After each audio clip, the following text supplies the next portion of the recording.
Liam Manning out. Liam Manning out are not the words you're going to hear from us on this video, but after a very horrible season, this did feel like one final kick in the balls or one final slap in the face. Hello everybody and welcome back to the last review of this Oxford United season. As you can see, I am not alone. I'm ably assisted by my brother Robert as we went and watched Oxford United versus Accrington Stanley. Thankfully, Oxford got their business done in terms of staying in League One, and this game meant nothing. Otherwise, this would have been a far more nervy afternoon. But it had a very predictable feeling to it, a very predictable end to it. And like a lot of games this season, we both walked away feeling quite frustrated and quite pissed off because it ended Oxford United 1, Accrington Stanley 2. It just baffles the mind, doesn't it? I mean, we have been here so many times. You know, and you made the point when leaving the stadium is that can't we just have something good happen to us for once? We have a fortnight of where things are all positive, we're all enjoying the club, and we come here to the last end of the season. It's been a crap season, but let's have a nice win against Accrington Stanley, send everybody off merry. Can we do that? Can we fuck? No. We'll jump into all of it. I mean, there certainly wasn't any papering over cracks with three nice wins to end the season as we go into that one. We'll do it slightly differently to what I normally do it. We won't have the player ratings or anything like that, but we'll just quickly touch on the Oxford United team news. I think the only change was that Goodrum came back in for the Murphy, which meant Oxford United weren't rolling the dice or playing a different formation, which some people have speculated. They're pretty much a full-strength side going into this one. Accrington played a pretty similar formation to the one they played against Cambridge, which ultimately didn't work for them, and they needed really a mathematical massive improbability for them to stay up, pretty much like how we would have gone down. Huge win and a huge goal swing, and ultimately that did not happen for Stanley. But they did at least get that win to send their fans, who they were brilliant, their fans. Oh, they were excellent. The 200, 300 odd fans they brought down didn't stop singing. Fantastic spirits all afternoon, and well done to those guys. And well done for that, getting that, at least that final win on the final day of the season. But let's jump into this game, and one where I think both of us can't believe Oxford United lost it. But Robert, what were your thoughts on the first half or the early port starts the game? Or it starts off, and the warning signs are there with Tyler Goodrum, and we have a 4-on-3 break, and he's coming forward. And he overplays it. He gets a bit confident, whether he's just got a little bit, all the recent sort of good attention's gone to his head a little bit, I don't know. But he plays a poor ball and the attack fizzles out. But we keep pressing forward, and eventually Billy Bodin, he sort of gets the wrong side of the defender, bursts in on goal, 1-0. Excellent start, 7 minutes gone. You're sitting back thinking, well, this looks like going to be a good afternoon for us. Yeah, quite a similar finish to Kyle Joseph's goal against Forest Green. Not quite the build-up play, but I think Oxford pressed and won the ball back high, and it just went through to Bodin, and he was able to out-muscle a defender and power a finish in. And 7 minutes, and as you said, 7 minutes gone, you just thought this could easily be quite a procession. We looked like we were attacking really well. Every time Oxford went forward, we seemed to be getting huge amounts of space, huge amounts of joy on this Accrington backline. The likes of Bodin and Brown and Joseph were getting in behind so many times. Accrington obviously forced to play quite high because they needed goals and they needed a win, and it left them very open and very exposed. But time and time again, Oxford just could not take advantage of it. You saw players overplaying it or taking too many touches, as you said, or working the ball from a good area into a worse area and causing a block shot. And it just became from it still felt very easy and very comfortable, but the frustration was starting to boil a little bit. It's just the old failings came back so many times. There were like 2 times when like Bodin and Goodrum were completely unmarked. You were almost waiting for the offside flag to go up. You're thinking there's no way they can be that far advanced with no one around them in the opposition half, and they'd be onside. But they were. But they just petered around, and we started trying to overplay and showboat far too early. We were trying to take the extra touch. We were trying to pass the ball. We would just be better off just shooting on sight. I mean, it was an unbelievable first half because this wasn't a great Accrington Stanley side. This wasn't like a side that are banded together like a cup team to sort of like, we thou shalt not pass, we are going to fight together. They were bickering and scrapping amongst themselves. They were arguing. Their keeper was like apoplectic after Bodin's goal. And then, we even get an indirect free kick in the box.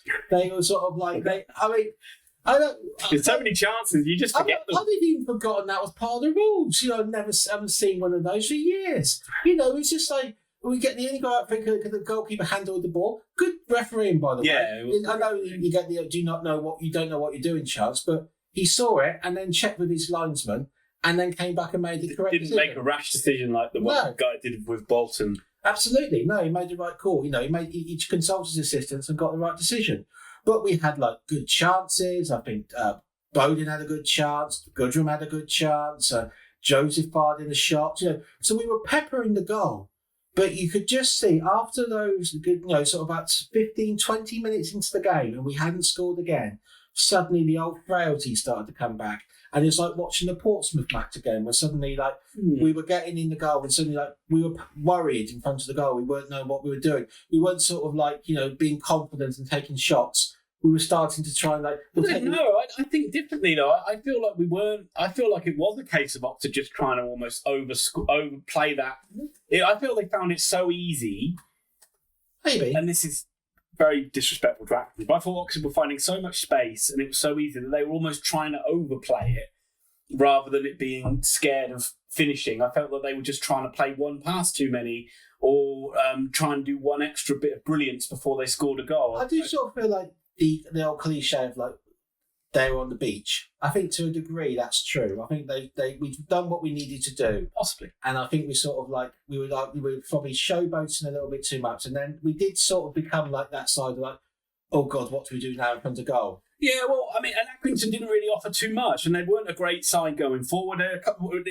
Robert touched on it. They looked very disjointed all the way through, especially in the first half. They did get a bit better, and they had to make 2 early subs with 2 of their defenders going. 2 people got injured. Michael Nottingham, very key defender for them as well, and but the 2 main chances Accrington had came from Oxford being really sloppy. Just a ball that Elliot Moore was beaten to in the air. Went through, and I think Sam Long was on his heels, and the guy was able to get a shot away, but it was very weak effort. And then I think there was a Finley mistake, which meant an Accrington guy got clean through, and Eastwood made a very good save. So it was a very comfortable 1-0 scoreline, and again, thankful that the game didn't mean anything.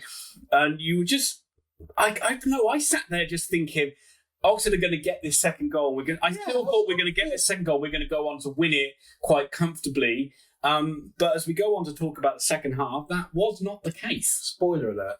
Second half, and again, I would say it started with Oxford on the front foot, and Oxford. There were so many times where a Marcus Brown or a Joseph got a bit of space, took the extra touch, and got blocked. The shot got blocked, or it went behind for a corner, and then I thought we put good corners in. Yeah, by and large, the corners were in good, decent positions. A couple of corners went just past headed just past the post or just over the bar or something like that. So they weren't necessarily too bad. And then round about the hour mark, there was a mass substitution. That each side made 3 substitutions. Didn't they? We brought on, we took off Marcus Brown, Billy Bodin, and Kieran Brown, and brought on O'Donker, Josh Murphy, and Fleming. And they brought on, at the same time, Nolan Adedoyin. I will apologise if I'm butchering that pronunciation. I would have done the same. And Wiley.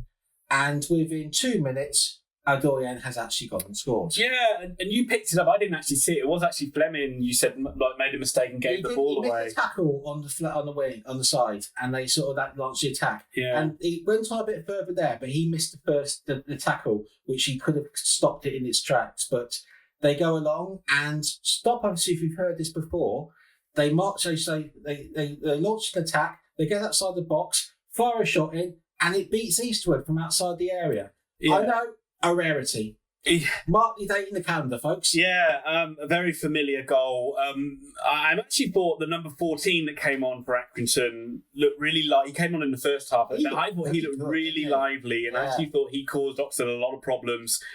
Surprised he didn't start the game, because whenever he got the ball, he was always looking like he was going to beat his man. And I mean, we were side on to it, so it's not like we've seen a behind the goal view or anything like that. And so it looked a well hit shot. Yeah. I don't know how far in the corner it was, but we've seen Simon Eastwood concede these type of goals. We've seen Oxford concede these type of goals so many times, where it's just a guy's allowed to shoot from the edge of the box and it finds its way into the corner of the goal, into the corner of the net. 1-1, Accrington fans going crazy, as you might have expected. But Oxford, I still thought Oxford would go on and get a winner in this one. I thought Josh Murphy looked quite good when he came on again. I really thought this was going to be a chance for us to actually do what we've not done all season, as when we've been pegged back to go and take the lead again, to go and sort of show forward. And Josh Murphy, it is telling how much he has turned his Oxford career around in 3 games. You know, he's sort of like, if you spoke to me a month ago, everyone was wanting his bloke hammered out the club. But now, he's finally seemed to sort of like, he looked much more direct when he came on the pitch. A lot of the best things that we created in the second half were from Josh Murphy. Yeah, I feel like you did see a lack of confidence in players that haven't scored goals this season. Yeah. I know the whole team hasn't really, but you saw like that. Murphy, there was a couple of times where he got into good areas and he didn't really want to take that shot on. The same with McGuane. And you saw that with Joseph. He was taking that extra touch, and Brown was trying to just walk the ball into the net. And you felt there was so many times, but the approach play was really good. But then it was just that final piece of the puzzle. Well, again, I don't really... I think I just thought this game would end 1-1. I didn't feel it coming, but then Accrington did have a little bit of pressure. I think they got some set pieces, and Oxford didn't really clear the danger away. A couple of corners in a row, and then they got a free kick right on the edge of the, right on the side of the box. I think the first phase was initially cleared, and then it came back out. They want to flick on in the box, and their big centre forward Pressley, who I actually thought was pretty useful or pretty decent, he got round the back post and scored, finished off a pretty simple move. A sort of simple move that Oxford United really have trouble scoring, and have had trouble scoring through large parts of the season, where we just don't seem to be able to get somebody who can finish off a comfortable move comfortably. And that's exactly what they did. And they went. There was a late effort for Murphy to try and get us back into it, but that's how it ended. This wonderful, should have been lap of honour at the end of the season to just say thank you to the fans ends with a sour taste in the mouth. You made the point when we were walking back to the car that this was a real chance to sort of like, we had a big crowd there. 10,000 fans came over there, really good attendance. And if we'd won that 2-3-0, had a nice game, how many of those fans... I know some people insult them, call them fair weather fans, whatever, they're paying customers. They can sort of come back, that we want them, we need the money. They might have come back for a game next season. They might come back to start, they might be sort of like be a bit more interested. How, after watching that, how many have we put off? Yeah, it becomes that same old thing, doesn't it? Of saying like, oh, yeah, we went up there, Oxford lost, they're not very good, And again, it might not mean a lot, but that's just how it felt to me. And it just... I guess if you want to take some positives, it doesn't paper over any cracks. It doesn't give these players that maybe might have got a bit more of a pass after good 3 games winning in a row. It suddenly calls everybody into question a little bit about the actual quality that we have in the squad. Just a horrible way to end the season. A horrible season ending in such predictable and very familiar style. I just hope that things get cleared up for next season, and we get Liam Manning is able to strengthen this squad, bring in the players he wants, and hopefully we're just nowhere near finishing near the bottom of the league. For Accrington fans watching this, thank you for watching, first of all. Tough season for you guys. Good win today, and good luck for next season in League Two. And let me know how you think you're going to go in League Two, with the likes of mighty Wrexham down there as well. Any more final thoughts to say on this one, Robert? I just think we just need a break, I think, from it now. Like I say, one thing I've heard about Manning is that he's one of these people who doesn't get too up when things are going well and too down when things are going, when things are going badly. And I think he's just kind of like, in a way, this might be a good chance for him to see the character of some of our players that, because it hasn't been sort of like, the cracks haven't been papered over by a sort of like an easy win against demoralised opponents. He's actually seen some of the flaws that still exist in this side. So I think now what it needs is we all just need a break. The players need to go on holiday. We all need to sort of take a break from Oxford United Football Club and then just sort of come back to this again in about, say, a few weeks. Oh, and if you live in Kidlington, vote on the 10th for the stadium, the parish council vote. If you live in Kidlington, there is a parish council vote. Look at the details online, but it's been organised by the Friends of Stratfield Blake, God love them, who are slightly opposed to our stadium. So if you want to go over there and get a chance to have a new stadium, something away from the Kingston Stadium, you live in Kidlington, I think it's the 10th of the 10th, go vote. That's my party political broadcast over. Yeah. Thank you also to Pete Franklin and to Dale, who I met outside the stadium and in the stadium. I know you guys support the channel and write comments and very kind words you said to me today. So thank you very much. That means a lot to me. And it also means a lot to me, all the people that do put their comments down there. And I was going to do a video in the coming weeks just sort of saying thank you to all the people that do, because I know there's a lot of consistent writers on there and I do appreciate it. Does me calling you a wank account? No. You think we're going to have a break, but we never break. We are going to be back. We're going to do an in-depth review of the season, maybe 10, 11 hours. It's going to highlight everything that went wrong. It's going to highlight the key things of where this disaster of a season shaped. And the title is going to be named The Carl Robinson Affair, which is obviously talking about his failures as a coach and as a manager and nothing else. Because what were you thinking about? I hope this just doesn't blow up in our face.